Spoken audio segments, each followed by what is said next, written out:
interested me particularly. It came from a man I'd never heard of. I was sorry and I didn't open it, thinking I'd read it later. I didn't get to it until that night, just as my wife was putting the kids to bed.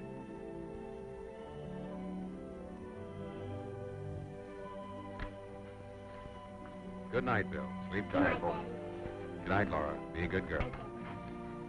Mother, can I sleep with Raggedy Ann? I think so, dear.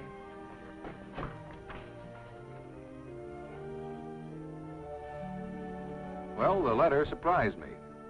It was from a passenger who'd once flown with me. He wrote telling me he'd enjoyed the experience.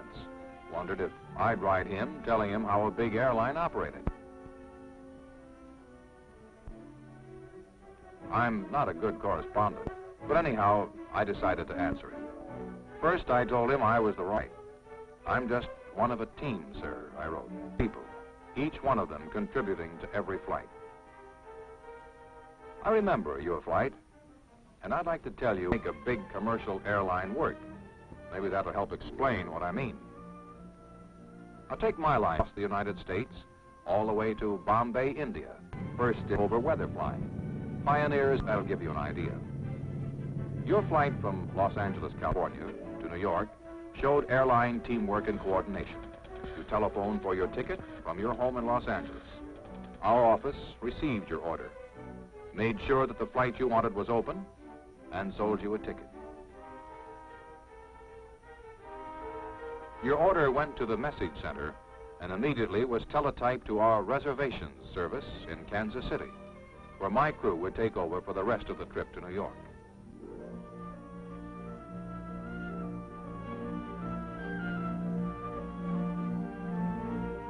Every ticket is cleared here, giving a complete picture at all times. 10 minutes after you'd ordered your ticket, your name was on its correct flight listing. You were all ready. You called for your ticket 2 days later at our Los Angeles office. Altogether, a pretty painless business. On your departure day, you checked in at the airport. Everything was ready. Your luggage checked aboard. Your traveling comfort in the hands of a smooth working team. That's a fine plane, that Constellation you flew in. They built her at Lockheed Aircraft in Burbank, California, using the engineering and production techniques that have made us successful in aviation. A Constellation is very costly. And once you've seen her come together at Lockheed, you know why. She winds up over 95 feet long, with a wingspan of 123 feet, with 10,000 horsepower, more than enough to pull 4 average railway trains. She weighs 107,000 pounds loaded. When she's finished, we pilots think we've got the slickest ship in the air. Before we ever see her, she's put through a series of exhaustive tests. Every part of her, from nose to tail, gets this treatment. The reason is a word we live by in the airline business. That word is safety. Well, that's the story of your airplane. Now to get back to your flight. You got off on schedule and headed for Kansas City, 5 hours and 10 minutes away. Your pilot and I were old friends. After a couple of hours aloft, you had luncheon. And I think you'll agree with me that the meal compared very favorably with that served by a good restaurant anywhere. Which brings up the food story, one we're pretty proud of. We've done a lot of pioneering here, too. In our Kansas City test kitchen, we're always working on recipes, procedures, and equipment, giving food for thought to food for flying.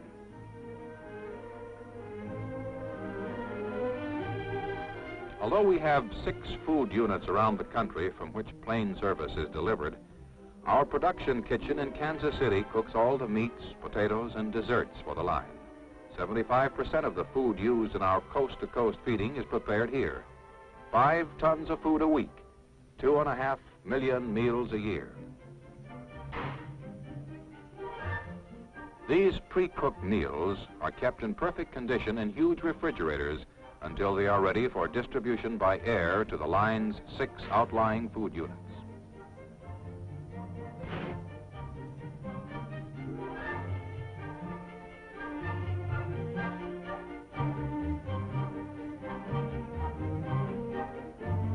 Each unit restores its own food in special ovens. Refrigeration enables us to prepare our food well in advance, yet a meal processed by our system is served as hot and fresh as when it was cooked. Some really neat and efficient containers have been designed for food and drink. Light in weight, that's essential, but sturdy as well as compact. In other words, built for flying.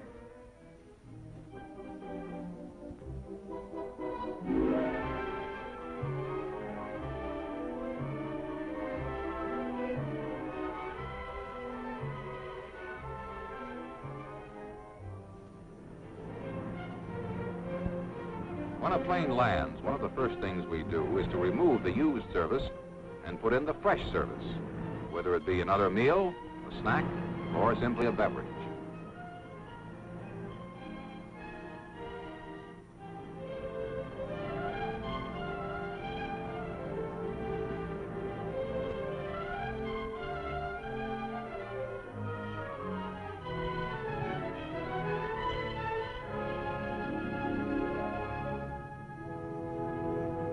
Well, sir, with your meal over, you had a chance to look at the scenery. It's pretty spectacular on that Los Angeles to Kansas City run, particularly the Grand Canyon of the Colorado.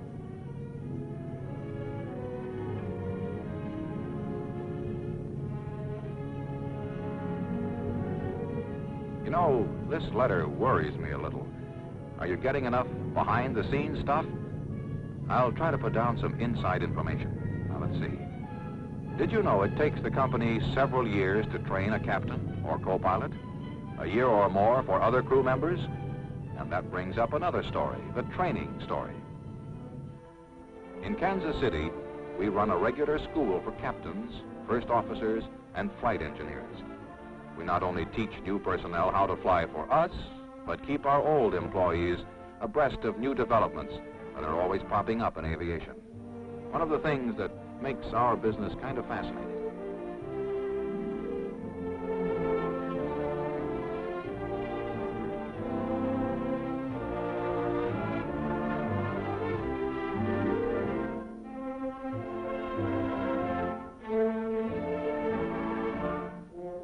We take 3 physical examinations a year, 2 government, 1 company. And this constant checking up goes for training, too. Once you get started, it never stops. Every 6 months, we get an instrument check, blind flying. And there are regular line checks. Our pilots have logged 1 million hours, but these standards are never relaxed.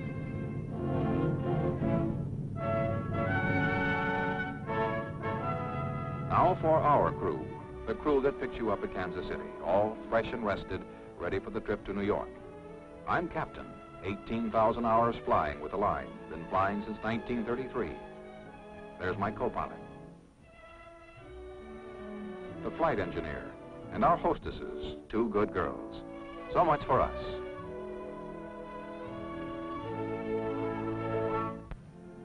Now, while you were flying toward us from Los Angeles, here's what we were doing in Kansas City. My co-pilot and I checked in at flight control, the operations boys. We talked over New York weather, ceiling 800 with a chance, but only a chance of lifting. We discussed fuel load and the 1,001 details that go into making ready for takeoff. On the average, we have 57 flights in the air every hour of the day. Operations watches them all.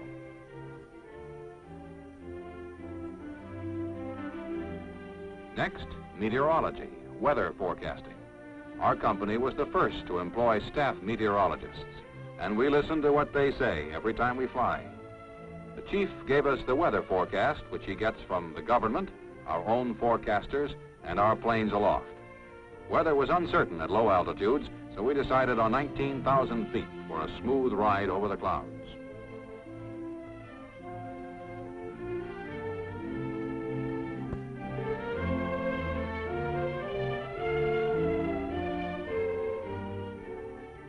My co-pilot got busy with his bookkeeping. Our fuel order amounted to 4,000 gallons, enough to fly from Kansas City to New York and back again. We burn about 1 gallon a mile, 5 gallons a minute.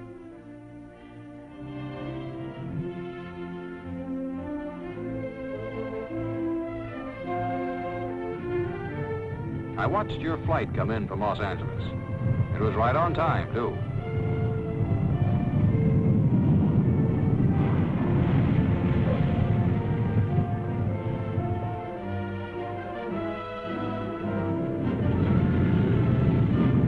A lot of people get very busy all at once when a big ship comes in. I've seen it 1,000 times, I suppose, but never get tired of watching it. Every man concerned has an important job to do, and it all contributes to the speed, comfort, and safety of your flight.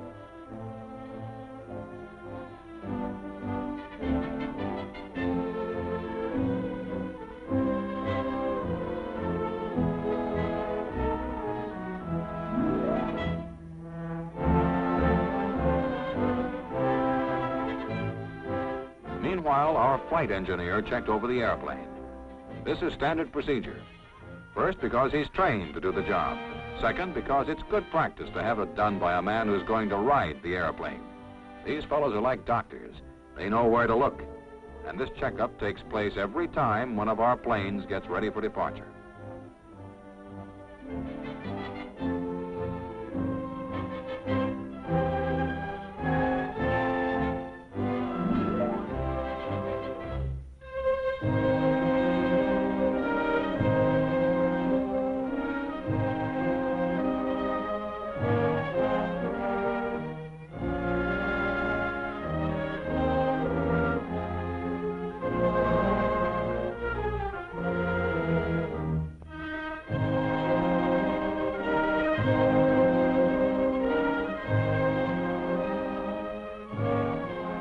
If our plane had just finished 1,300 flying hours, it would have been brought to this overhaul base and had all 4 engines replaced.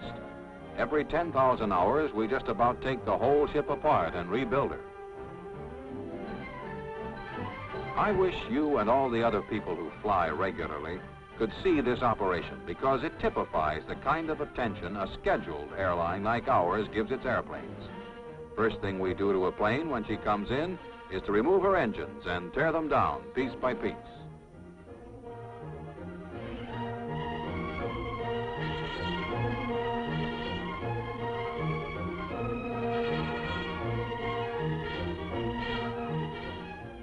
Each of the thousands of parts is then given an 8-hour cleaning in a chemical wash.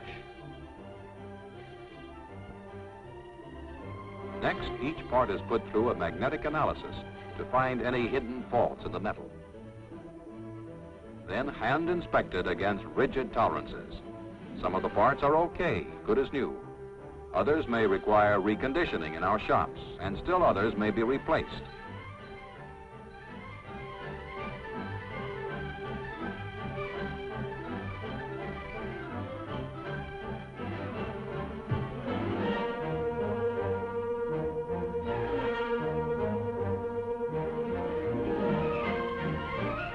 When the engine is reassembled, however, every part measures up. It's really like a new engine.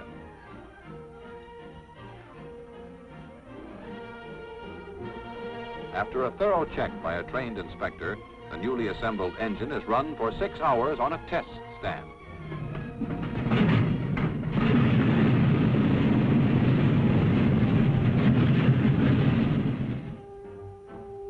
Interiors are entirely renovated in our upholstery shop. They also replace any fabric-covered surfaces that need attention. Meanwhile, our sheet metal shop handles any work on the skin and fuel tanks of the ship. The base tests the airplane's radio equipment, every bit of it. It also rips out her entire electrical system and rebuilds it. Her instruments get a ride on an oscillating test machine, which goes through the most severe maneuvers an airplane could be subjected to.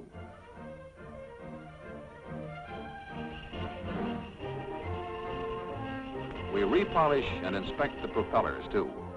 Every 3,000 hours, we get a new set. The balance of these blades is so perfect that, believe it or not, the weight of a paper matchbox will make them revolve.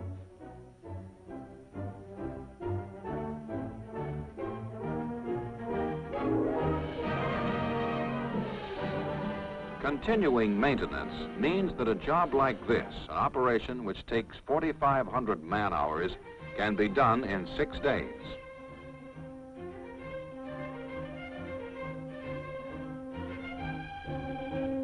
Last thing we do is weigh the ship. Our planes must stay within 1/2 of 1% of their original weight.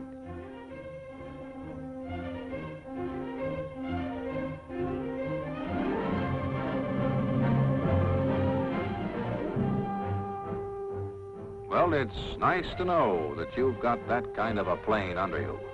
Now to continue with your flight.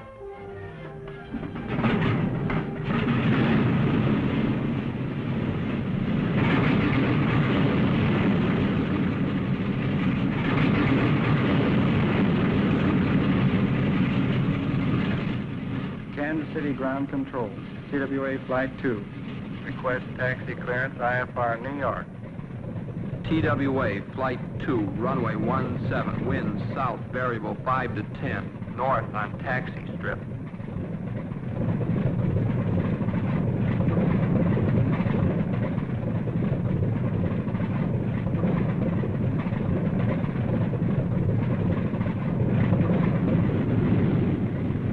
You remember we taxied past the tower. These boys are the traffic cops of the airport. Working with air route traffic control, they clear my flight plan and keep checking my progress all along the line.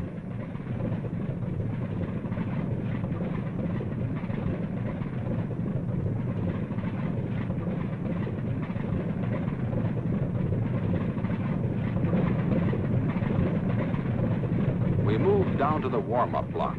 I suppose you've wondered why there's always a delay before takeoff. Well, here's what's going on up front. Fluxgate compass. Directed. Vacuum. Check 2 to 4 inches. Directional gyros. Set and uncage. Trim tabs. Set. Takeoff flaps. Takeoff flaps. Pitot heaters. Check heaters. Control services. Free and full travel. Engine instruments. Normal. Generators. On. Carburetor air. Cold. Propellers. Full increase. Mixtures. Bridge. Fuel pumps. On high. Airplane. Ready. Kansas City Tower, TWA Flight 2, ready for takeoff. TWA 2, clear for takeoff.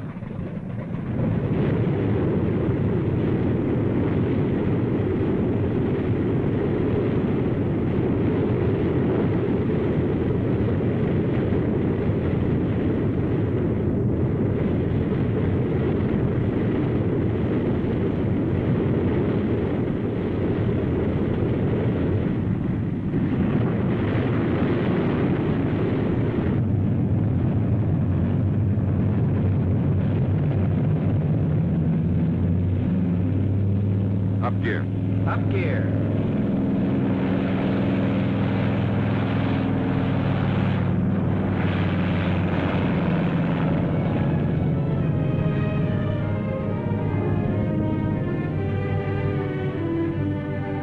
We reached our altitude, and we couldn't see the ground. We didn't have to. Here's how we knew where we were all the way. First, we were on the beam, kept getting its signal. Second, automatic direction finder. The airway is marked with radio signposts. As we pass over each one, the needles swing and a marker light flashes on. Flight 2, Columbia 03, 19,000, visual on top, St. Louis 25. And that's the way it went all the way, 1,100 miles.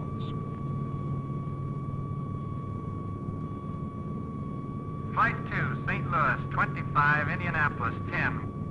Midway between points, we'd tune in on the station ahead and ride in and out of that range. Flight 2, Indianapolis 10, Columbus 4747.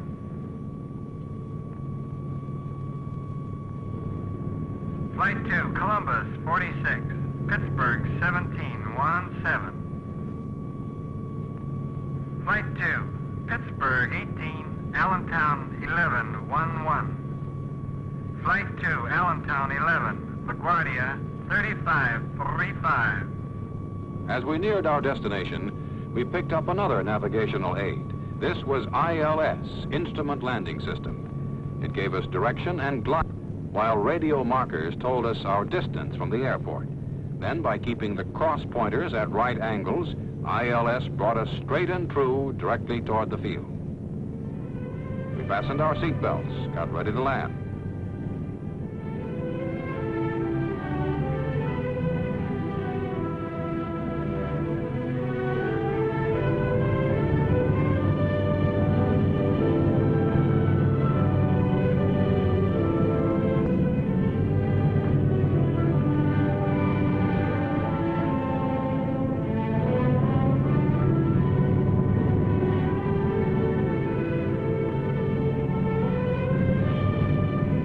Instrument approaches are standard procedure nowadays through the magic of radio.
Well, sir, that's the story. I'm sorry I didn't get a chance to meet you personally, but I expect I shall one of these days. In closing, let me say to you, one of our 2 million passengers, thanks a lot from me, just one of the 12,000 people who helped run the airline that brought you home safely, comfortably, on time.